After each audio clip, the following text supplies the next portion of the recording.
सबसे पहले हम लोग देखते हैं halo alkanes and halo arenes को।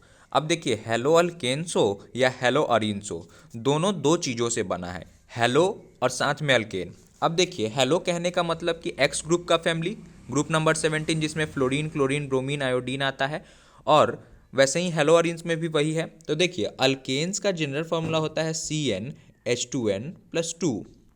अगर इस n की वैल्यू हम 1 रखते हैं तो हमारा फॉर्म होगा CH4। अब इस CH4 को हम ऐसे लिख दें, CH और H, और यहाँ पे भी H। ठीक है। अब हेलो अल्केन कैसे फॉर्म होता है कि इसमें से एक H को हटा देना है अल्केन में से और उसके जगह X चिपका देना है। एच हटा के क्या किए, एक्स चिपका दिए। तो सिंपल है, हेलो ये रहा, अल्केन ये रहा, हेलो प्लस अल्केन बन गया। ठीक है, तो एक एच को हटाएं, उसके जगह एक्स लगा दिए, तो हमारा हेलो अल्केन फॉर्म हो गया। सिमिलरली अरीन ग्रुप का एक एग्जांपल आप ले लीजिए, बेंजीन, और इस बेंजीन पे एक्स लगा दिए तो क्या हो गया, हेलो अरीन। अब ये एक्स क्या हो सकता है, तो ग्रुप 17 का कोई भी एलिमेंट, जैसे फ्लोरीन हो गया, क्लोरीन हो गया, ब्रोमीन हो गया, आयोडीन हो गया, कोई भी ले सकते हैं। ठीक है, आगे बढ़ते हैं। अब देखिए कि हम लोग classification on the basic of number of halogen atom करने वाले हैं कि अगर कोई कंपाउंड एक हेलोजन एटम कंटेन करता है तो उसको क्या बोलेंगे, दो या फिर तीन, उसको क्या बोलेंगे। तो जब कोई कंपाउंड एक हेलोजन एटम कंटेन करता है, जब कोई कंपाउंड केवल एक हेलोजन कंटेन करता है, हेलोजन एटम, तो उसको हम मोनो हेलो अल्केन बोलते हैं। ठीक है, मोनो हेलो अल्केन बोलते हैं। ठीक है। अगर कोई कंपाउंड दो हेलोजन एटम कंटेन करता है तो उसको हम डाई हेलो अल्केन बोलते हैं, डाई हेलो अल्केन। और अगर कोई कंपाउंड तीन हेलोजन एटम कंटेन करता है तो उसको हम ट्राई हेलो अल्केन बोलते हैं। ठीक है, ट्राई हेलो अल्केन। ठीक है, तो सिंपल याद रखिएगा कि अगर कोई कंपाउंड एक हेलोजन एटम कंटेन करता है तो उसको हम मोनो हेलो अल्केन बोलते हैं, दो वाले को डाई बोलते हैं और तीन वाले को ट्राई बोलते हैं। ठीक है। वैसे ही अगर हम बेंजीन पे एक्स लगा दे तो इसको हेलो अरीन भी बोलते हैं। तो अगर कोई अरीन ग्रुप एक हेलो एटम कंटेन करेगा तो उसको हम मोनो हेलो अरीन बोलते हैं, मोनो, और बस हेलो और साथ में क्या होगा, अरीन होगा। सिमिलरली अगर हम दो लगा दे तो डाई हेलो अरीन हो जाएगा, ये पूरा पार्ट, और तीन लगा दे तो हमारा क्या हो जाएगा, ट्राई हेलो अरीन। ठीक, तो ये काफ़ी सिंपल था। आगे बढ़ते हैं। देखिए अब हम डिफ्रेंशिएट करने जा रहे हैं कि हम 1 degree alkyl halide, 2 degree alkyl halide और 3 डिग्री अल्काइल हैलाइड किसको बोलते हैं। इससे पहले मैं आपको बता दूं कि 1 डिग्री को ही हम प्राइमरी हैलाइड भी बोलते हैं, 2 डिग्री को सेकेंडरी हैलाइड बोलते हैं और 3 डिग्री को टर्सरी हैलाइड। तो देखिए आपको उस कार्बन के पास जाना है जिस पे हेलोजन है, ग्रुप लगा है। ठीक है, आपको उस कार्बन को देखना है जिस पे हेलो ग्रुप लगा है। देखना यह है कि वो कार्बन अगले कितने कार्बन से कनेक्टेड है। ठीक है, फिर से सुनिए कि आपको उस कार्बन के पास जाना है जिससे कि हेलो ग्रुप लगा है, आपको उस कार्बन से पे जाना है जिसके पे हेलो ग्रुप लगा है, और देखना है कि वो कार्बन अगले कितने कार्बन से कनेक्टेड है। तो पहले क्वेश्चन में अगर हम देखें तो हमारा ये वाला एक ही कार्बन से कनेक्टेड है, तो ये 1 डिग्री हो गया या फिर प्राइमरी हैलाइड बोलते हैं इसको। दूसरे में देखिए कि जिस कार्बन पे हेलो ग्रुप लगा है वो अगले एक और दो कार्बन से कनेक्टेड है, मतलब ये 2 डिग्री या फिर इसको हम सेकेंडरी हैलाइड बोलते हैं। ठीक है, और अगर जिस कार्बन से हेलो ग्रुप लगा है वो अगले एक दो और तीन कार्बन से कनेक्टेड है, मतलब हम क्या बोलेंगे उसको, टर्सरी हैलाइड या फिर 3 डिग्री। ठीक है, तो ये सिंपल था, याद रखिएगा। अब देखिए कि हम अलाइलिक हैलाइड किसको बोलते हैं। तो डबल बॉन्ड के बाद वाले, डबल बॉन्ड वाला कार्बन ये है, इसके बाद वाले कार्बन को हम अलाइलिक कार्बन बोलते हैं। इससे हेलो ग्रुप लगा दिए तो हम अलाइलिक हैलाइड बोलेंगे।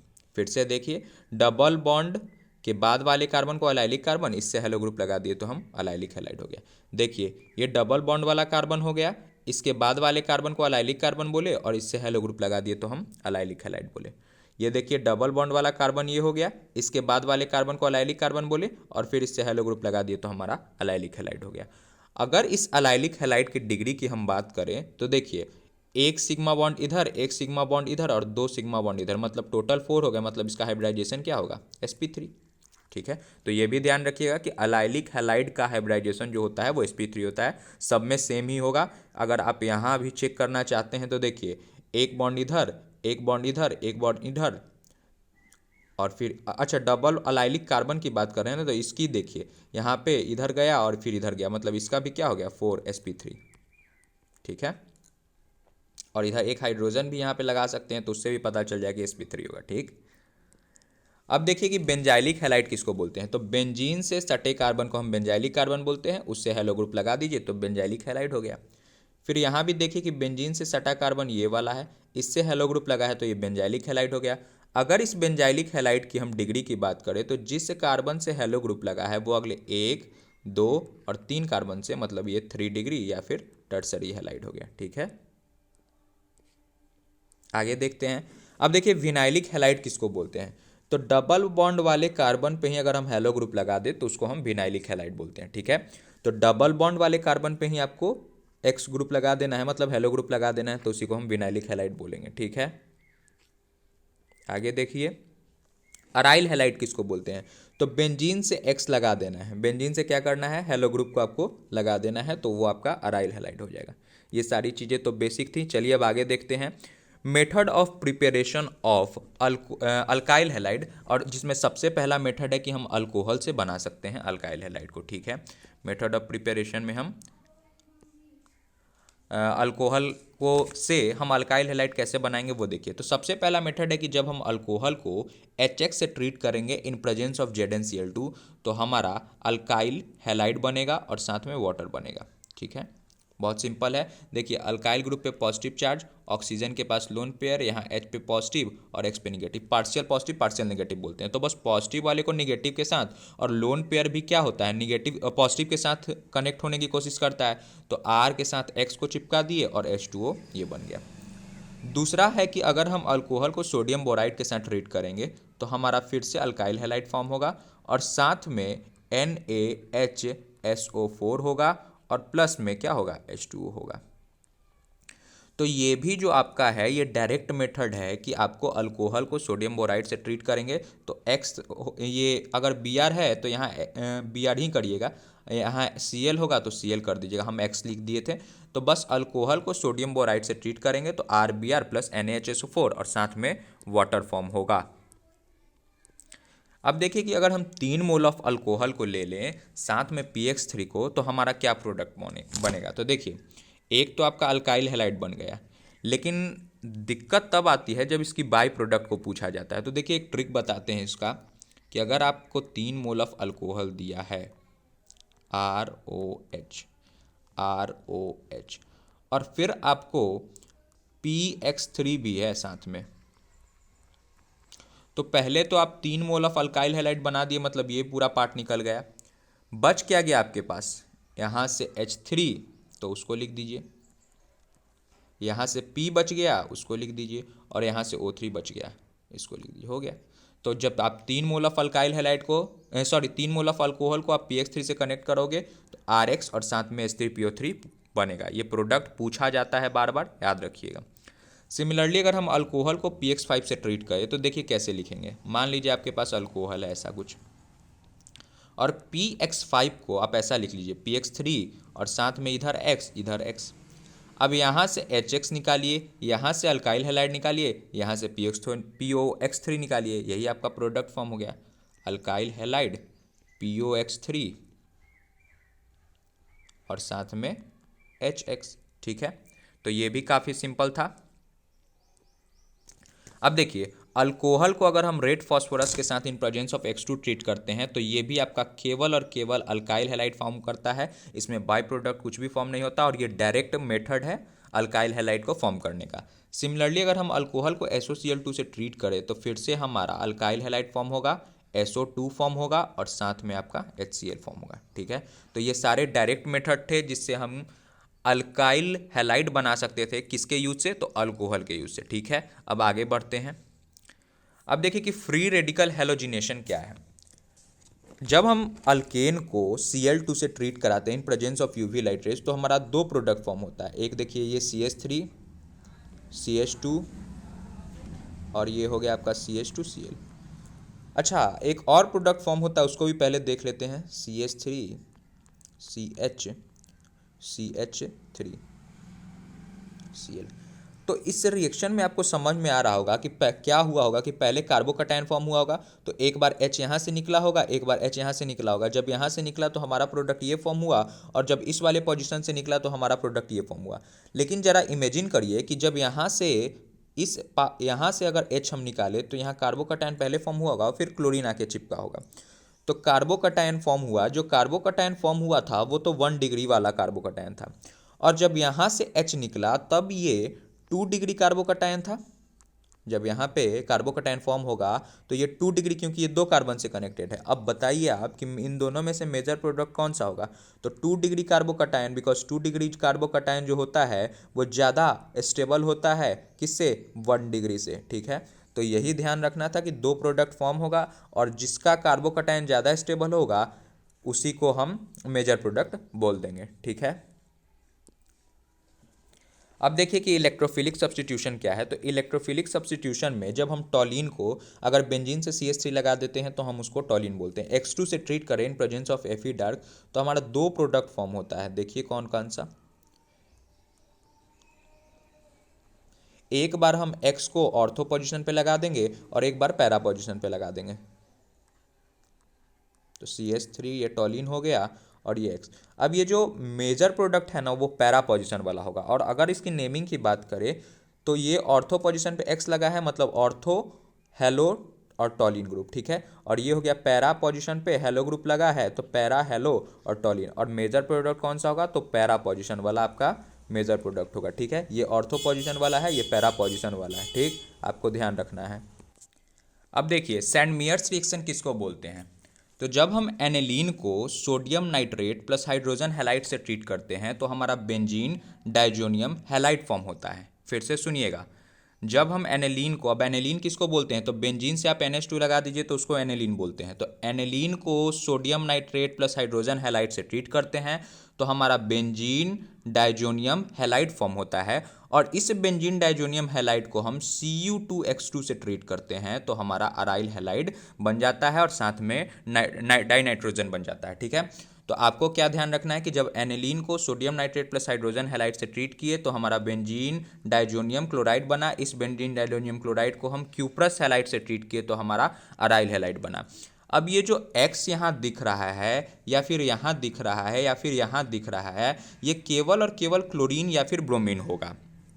फिर से सुनिएगा, ये जो X मतलब कि हम अराइल क्लोराइड या फिर अराइल ब्रोमाइड ही इस प्रोसेस से बना सकते हैं। ठीक है, लेकिन अगर कोई व्यक्ति कहता है कि आपको प्रोडक्ट में अराइल आयोडाइड बनाना है तो इस बेंजीन डाइजोनियम क्लोराइड को पोटेशियम आयोडाइड से ट्रीट करना पड़ेगा। ठीक है, अगर आप पोटेशियम आयोडाइड से ट्रीट कर दोगे तो वो आपका अराइल आयोडाइड बन जाएगा। फिर से देखिए सैंडमेयर्स रिएक्शन को, एक बार इसको फिर से क्लीन करके साफ साफ दिखाते हैं। हाँ, तो देखिए कि जब हम एनेलीन को, मतलब ये हो गया NH2, अगर sodium nitrate plus hydrogen halide से ट्रीट करें और साथ में क्यूप्रस हैलाइड ले लें तो आपका क्या बन जाता है? Aryl halide. लेकिन इसमें एक एक रिएजेंट आपको ये ध्यान रखना है कि ये जो है हमारा अराइल क्लोराइड या फिर अराइल ब्रोमाइड ही फॉर्म करेगा, X क्लोरीन या फिर ब्रोमीन होगा। अगर आपको अराइल आयोडाइड फॉर्म कराना है तो जो हम इंटरमीडिएट पिछले पूरे प्रोसेस में बताए थे कि N2X होगा, उसको आपको पोटेशियम आयोडाइड से ट्रीट करना पड़ेगा, तो फिर वो आपका अराइल आयोडाइड बना देगा। ठीक है, अब देखिए कि हम अल्कीन से भी अल्काइल हैलाइड बना सकते हैं। कैसे, वो देखिए कि जब कभी भी हम अल्कीन को हाइड्रोजन हैलाइड से ट्रीट करेंगे तो वो आपका अल्काइल हैलाइड बना देगा। देखिए होता क्या है इस प्रोसेस में कि आपके पास ये जो डबल बॉन्ड है होता है अल्कीन में, इसमें एक सिग्मा एक पाई बॉन्ड वीक बॉन्ड टूट जाता है। अच्छा, जब वीक बॉन्ड टूटता है तो आपका क्या फॉर्म होता है वो जरा देखिए। जब आपका वीक बॉन्ड टूटेगा तो CH3 CH और CH2, मतलब इस कार्बन का और इस कार्बन का एक एक वैलेंसी खाली। हमारे पास है H और X। अब हम H को कहाँ लगाएं और X को कहाँ लगाएं, ये इंपॉर्टेंट है। तो जब कभी भी अल्कीन को आप हाइड्रोजन हैलाइड से ट्रीट करते हैं तब आपको मार्कोनिकोव रूल को ध्यान रखना होगा। मार्कोनिकोव रूल ये बताता है कि आप हाइड्रोजन को डबल बॉन्ड के क्रॉस आप हाइड्रोजन को उस प्लेस पे ले जाइए जहाँ की पहले से ही नंबर ऑफ हाइड्रोजन ज़्यादा है। तो यहाँ नंबर ऑफ हाइड्रोजन 2, यहाँ पे 1, मतलब हम यहाँ पे हाइड्रोजन चिपका देंगे और यहाँ पे X को चिपका देंगे। ठीक है। अब देखिए कि एडिशन ऑफ हेलोजन्स, तो जब कभी भी हम अल्कीन को Br2CCl4 से ट्रीट करेंगे तो वो हमारा ये प्रोडक्ट, मतलब पाई बॉन्ड को तोड़ो और दोनों जगह एक एक ब्रोमीन लगा देना है। बहुत सिंपल था, ज़्यादा इसमें टाइम वेस्ट करने की ज़रूरत नहीं है। अब देखिए हेलोजन एक्सचेंज मेथड में हम दो रिएक्शन पढ़ेंगे, एक विल्किंसन एक रिएक्शन और दूसरा श्वार्ट्ज रिएक्शन। देखिए जब हम अल्काइल हैलाइड को सोडियम आयोडाइड से ट्रीट करते हैं तो हमारा अल्काइल आयोडाइड फॉर्म होता है और साथ में NaX फॉर्म होता है। देखिए यहाँ भी पहले से हेलो ग्रुप था और यहाँ पे I था, इस I को उठा के यहाँ चिपका दिए और इस NaX को यहाँ रख दिए, मतलब कि इसी मेथड को हम हेलोजन एक्सचेंज कहते हैं। एग्जाम में ये पूछा जाता है कि अल्काइल आयोडाइड के सिंथेसिस के लिए हम कौन सा रिएक्शन यूज करेंगे, विल्किंसन या फिर श्वार्ट्ज, तो आपको बताना है विल्किंसन रिएक्शन। ठीक है। X यहाँ पे क्या होगा, क्लोरीन और फिर ब्रोमीन। अगला देखिए श्वार्ट्ज रिएक्शन, तो श्वार्ट्ज रिएक्शन को हम जब अल्काइल हैलाइड को AgF से ट्रीट करते हैं तो अल्काइल फ्लोराइड बनता है और साथ में AgX। ठीक है। तो अल्काइल हैलाइड को जब हम AgF से ट्रीट किए तो हमारा अल्काइल फ्लोराइड और साथ में क्या बन गया, AgX। अब देखिए कि न्यूक्लियोफिलिक सब्स्टिट्यूशन रिएक्शन, तो जब हम अल्काइल हैलाइड को किसी न्यूक्लियोफाइल से ट्रीट करते हैं तो वो हमारा न्यूक्लियोफाइल इस पोजीशन पे लग जाता है और X जो है वो हमारा निकल जाता है। देखिए ये अटैक कर दिया इस कार्बन पे और ये X क्या हो गया, निकल गया। अब देखिए न्यूक्लियोफाइल एक ऐसा स्पीसीज है, या तो वो लोन पेयर कंटेन करेगा या फिर निगेटिव चार्ज कंटेन करेगा। ठीक है। तो इस चीज़ को ध्यान से रखिए, समझ के रखिएगा।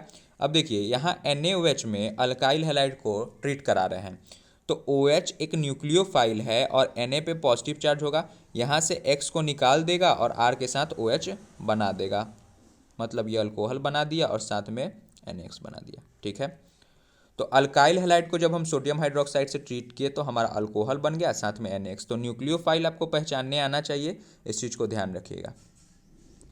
अब देखिए कि सब्स्टिट्यूशन न्यूक्लियोफिलिक बायोमोलिकुलर रिएक्शन हम पढ़ने जा रहे हैं, मतलब हम SN2 पढ़ने जा रहे हैं।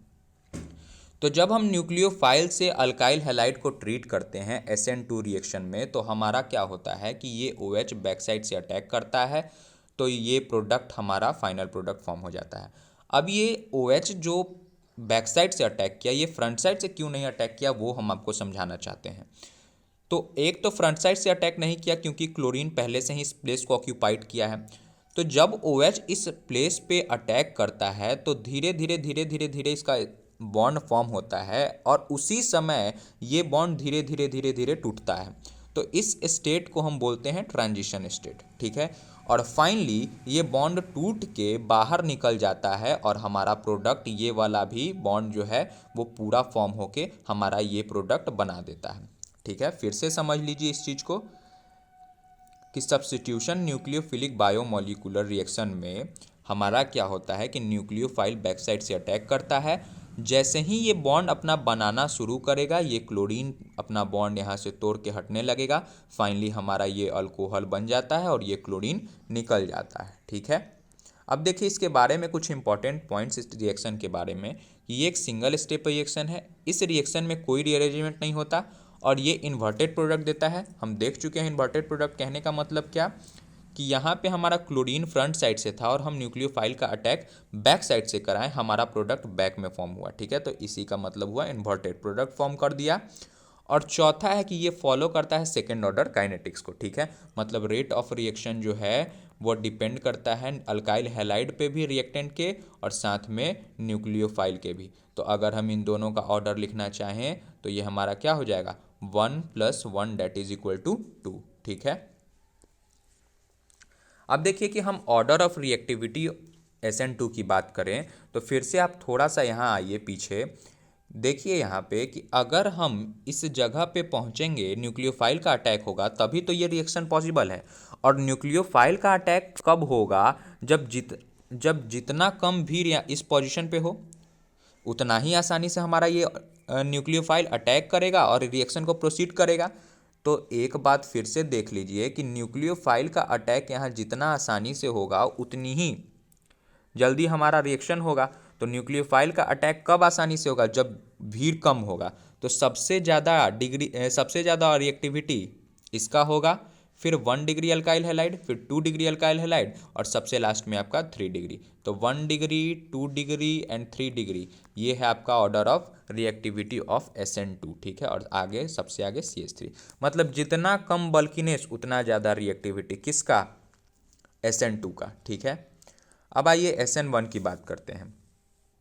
तो इस रिएक्शन में क्या होता है कि देखिए हम टर्सरी ब्यूटाइल ब्रोमाइड को OH मतलब न्यूक्लियोफाइल से ट्रीट किए तो हमारा ये अल्कोहल बना देता है। सिंपल है, Br को हटाएं, OH लगा दिए। लेकिन इसके थोड़े से मैकेनिज्म को ध्यान दीजिए कि हमारे पास ब्रोमीन था, सबसे पहले हमारा ब्रोमीन निकलेगा तो ये कार्बोकटायन फॉर्म कर लिया।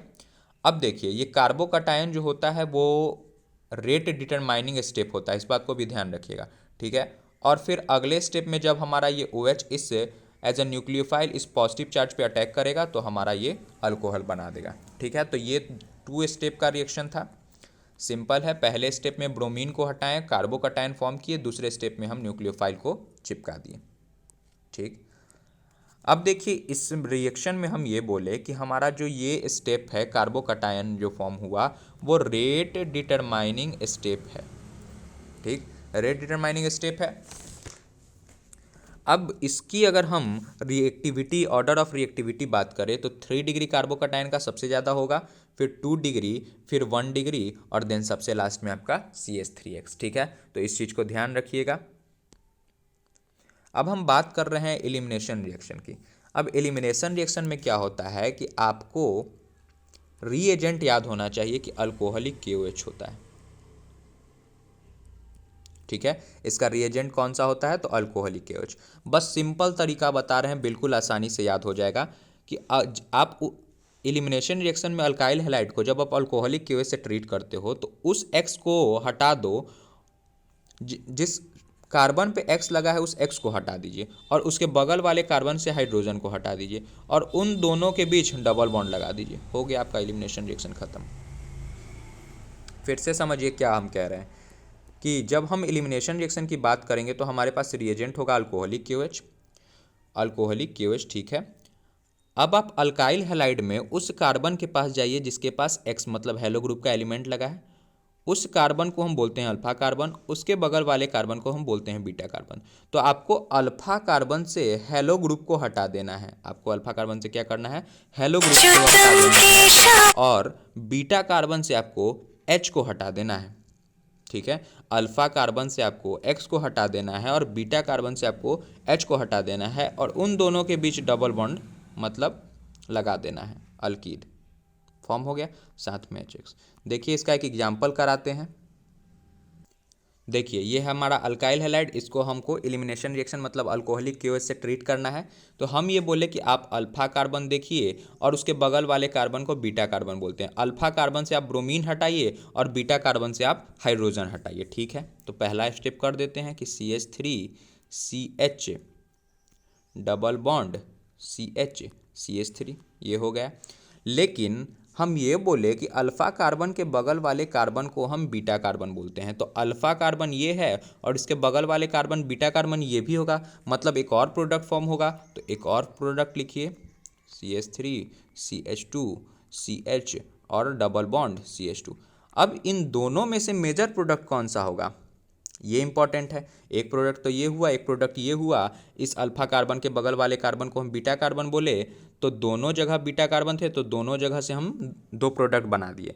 तो आपको ये देखना है कि डबल बॉन्ड जिस कार्बन पे लगा उससे कितने नंबर ऑफ अल्काइल ग्रुप लगे हैं, ठीक है। डबल बॉन्ड वाले कार्बन से इधर एक अल्काइल ग्रुप लगा है और इधर डबल बॉन्ड वाले कार्बन से एक भी अल्काइल ग्रुप नहीं लगा है। तो जिससे ज़्यादा नंबर ऑफ अल्काइल ग्रुप लगेगा वो ज़्यादा स्टेबल होगा और वही हमारा मेजर प्रोडक्ट होगा। मतलब हमारा पहला क्या हो गया, मेजर प्रोडक्ट, क्योंकि इससे एक अल्काइल ग्रुप लगा है और इस कार्बन से हमारा एक भी अल्काइल ग्रुप नहीं लगा है, ठीक है। अब देखिए कि अगर हम अल्काइल हैलाइड को मेटल से रिएक्ट कराएंगे तो हमारा RMgX फॉर्म होगा। किस मेटल से, Mg से। और ये जो फॉर्म हुआ इसको हम बोलते हैं ग्रिग्नैड रिएजेंट। बहुत इंपॉर्टेंट बात कि अगर हम अल्काइल हैलाइड को Mg मेटल से ट्रीट करेंगे तो वो हमारा ग्रिग्नैड रिएजेंट फॉर्म होगा। और इस ग्रिग्नार्ड रिएजेंट को ज़रा ध्यान से देख लीजिए कि क्योंकि इस पे पार्शियल पॉजिटिव चार्ज होता है और अल्काइल पे पार्शियल नेगेटिव चार्ज होता है, ठीक है। इस पे पार्शियल पॉजिटिव चार्ज होता है और अल्काइल ग्रुप पे पार्शियल नेगेटिव चार्ज होता है, क्योंकि Mg अपने आप को पॉजिटिव, एक मेटल है तो वो पॉजिटिव रखता है। अब इसका फ़ायदा क्या होगा वो देखिए, RMgX को, मतलब RMgX को अगर हम वाटर से ट्रीट करा रहे हैं तो वाटर H प्लस और OH माइनस में डिसोसिएट होता है और इस पे भी निगेटिव और इस पे पॉजिटिव, तो निगेटिव को पॉजिटिव से और पॉजिटिव को निगेटिव से लगा दीजिए, बस RH हो गया MgX और साथ में क्या OH। अल्काइल हैलाइड को H से लगा दिया और MgX को OH से लगा दिया, ठीक है। यही प्रोडक्ट फॉर्म हो गया, काफ़ी ईजी था ये। अगला देखिए कि उर्ट्ज रिएक्शन है। उर्ट्ज रिएक्शन में क्या होता है कि जब हम 2 मोल ऑफ अल्काइल हैलाइड को सोडियम से ट्रीट करते हैं तो हमारा डाई अल्काइल बन जाता है, ठीक है, और साथ में NaX, ठीक। सिमिलरली फिटिंग रिएक्शन है, तो यहाँ से भी दोनों एक्स को हटाइए, 2 इक्विवेलेंट ऑफ अराइल हैलाइड हम लगाते हैं इन प्रेजेंस ऑफ, तो इसको कनेक्ट कर दीजिए। फिर से देखिए, इसको थोड़े साफ तरीके से लिखते हैं। फिटिंग रिएक्शन में क्या होता है कि हम 2 इक्विवेलेंट ऑफ अराइल हैलाइड ले लेते हैं, तो हमारा दोनों जगह से एक्स हटा देना है और ये प्रोडक्ट फॉर्म कर देना है। अब देखिए उर्ज फिटिंग रिएक्शन क्या है। अभी तक हम देखे उर्ज रिएक्शन किसको बोलते हैं, फिटिंग रिएक्शन किसको बोलते हैं। अब हम देख रहे हैं कि उर्ज फिटिंग रिएक्शन किसको बोलते हैं। तो उर्ज में हम 1 मोल ऑफ अल्काइल हैलाइड ले लिए, फिटिंग में का 1 मोल ऑफ अराइल हैलाइड ले लिए, इन दोनों के कॉम्बिनेशन से हम लोग का अराइल अल्काइल बन गया, ठीक है, साथ में NaX। आगे बढ़ते हैं। अब देखिए कि रिप्लेसमेंट बाय हाइड्रोक्साइल ग्रुप। तो जब हम क्लोरोबेंजीन को सोडियम हाइड्रोक्साइड से ट्रीट करते हैं at a very high temperature and pressure और फर्दर उसका हम एसिडिफिकेशन कराते हैं तो हमारा फेनॉल बनता है, ठीक है। तो फेनॉल बन गया। आगे देखते हैं। देखिए, the presence of an electron withdrawing group like NO2 at ortho and para position increases the reactivity of haloarene. मतलब इस क्लोरोबेंजीन के अगर हम ऑर्थो या पैरा पोजिशन पे या फिर दोनों पे अगर हम NO2 ग्रुप लगा दें तो हमारा ये क्या होता है, रिएक्टिविटी बढ़ जाता है। देखिए अब हम प्रेशर का यूज नहीं कर रहे, मतलब क्या हो गया, रिएक्टिविटी फेवरेबल हो गया, तो अभी भी हमारा प्रोडक्ट क्या होगा, वही फॉर्म होगा। और ये जो NO2 ग्रुप था उसको लिख दीजिए। अगर इस पोजीशन पे एक और NO2 ग्रुप लगा दे तो हमारा रिएक्शन और ज़्यादा तेज हो जाएगा, तो यहाँ भी NO2 लगा दीजिएगा। और अब तो प्रेशर का ये भी, टेम्परेचर का ये भी ज़रूरत नहीं पड़ेगा, बस डायरेक्ट आप NaOH लिख सकते हैं और साथ में उसका एसिडिफिकेशन करा दीजिएगा, ठीक है। अब देखिए कि इलेक्ट्रोफिलिक सब्स्टिट्यूशन रिएक्शन क्या है। तो क्लोरोबेंजीन को जब हम Cl2 से ट्रीट करते हैं in presence of anhydrous FeCl3 तो हमारा 2 प्रोडक्ट फॉर्म होता है। एक बार क्लोरीन आपको ऑर्थो पोजीशन पे लगाना पड़ेगा और एक बार पैरा पोजीशन पे लगाना पड़ेगा, और पैरा वाला जो होगा वो मेजर प्रोडक्ट हो जाएगा। हो गया, ये मेजर प्रोडक्ट, ये माइनर प्रोडक्ट, क्योंकि ये पैरा पोजीशन पे है, ये ऑर्थो पोजीशन पे है। अब देखिए नाइट्रेशन में भी वही है, क्लोरोबेंजीन को HNO3 से ट्रीट किए तो हमारा एक बार क्लोरीन ऑर्थो पोजीशन पे नाइट्रो ग्रुप लग गया, एक बार हमारा पैरा पोजीशन पे नाइट्रो। अब पैरा पोजीशन वाला हमारा मेजर प्रोडक्ट हो जाएगा। सिंपल है ये सब, डायरेक्ट रिएक्शन पूछे जाते हैं। अब सल्फोनेशन को, क्लोरोबेंजीन को कंसनट्रेटेड H2SO4 से ट्रीट करिए तो क्लोरीन एक बार SO3H, मतलब ये ऑर्थो पोजीशन वाला माइनर प्रोडक्ट होगा, और हमारा क्लोरोबेंजीन पे जो लगा रहेगा SO3H में पैरा पोजीशन पे, वो हमारा मेजर प्रोडक्ट देगा। अब देखिए कि फ्रिल क्राफ्ट रिएक्शन में हम अल्काइलेशन की बात कर रहे हैं। तो जब हम क्लोरोबेंजीन को अल्काइल क्लोराइड से ट्रीट करते हैं in presence of anhydrous FeCl3 तो बस इस क्लोरीन को हटा देना है और उसको बेंजीन से चिपका देना है, ठीक है। अच्छा, इस रिएक्शन में होता क्या है कि देखिए ये जो एनहाइड्रस AlCl3 है, तो AlCl3 के पास आउटर इलेक्ट्रॉन में एल्युमिनियम के पास 6 इलेक्ट्रॉन हैं, तो ये क्लोरीन को अपने पास बुला के अपना ऑक्टेट कंप्लीट कर लेगा। तो फिर जब ये क्लोरीन को अपने पास बुलाएगा तो ये CH3, मतलब जो अल्काइल वाला पार्ट बचेगा, ये एज अ न्यूक्लियोफाइल बेंजीन पे अटैक करेगा और प्रोडक्ट फॉर्म करेगा, ठीक है। इसमें भी दो प्रोडक्ट फॉर्म होंगे, एक ऑर्थो वाला पार्ट और एक पैरा वाला पार्ट, और पैरा वाला पार्ट क्या होगा, मेजर पार्ट होगा, ठीक है। अब अल्काइलेशन के बाद असाइलेशन है, सेम कहानी, इसमें भी क्लोरीन को हटाइए, इस पूरे पार्ट को यहाँ चिपका दीजिए, एक बार यहाँ चिपका दीजिए, जो ऑर्थो वाला पार्ट होगा वो माइनर पार्ट होगा और जो मेजर पार्ट होगा वो पैरा वाला पार्ट होगा। ठीक है, प्लस क्लोरीन के साथ ये तो हो गया, ऑर्थो वाला पार्ट तो हो गया, यहाँ लगा दीजिए CO CH3, हो गया समाप्त।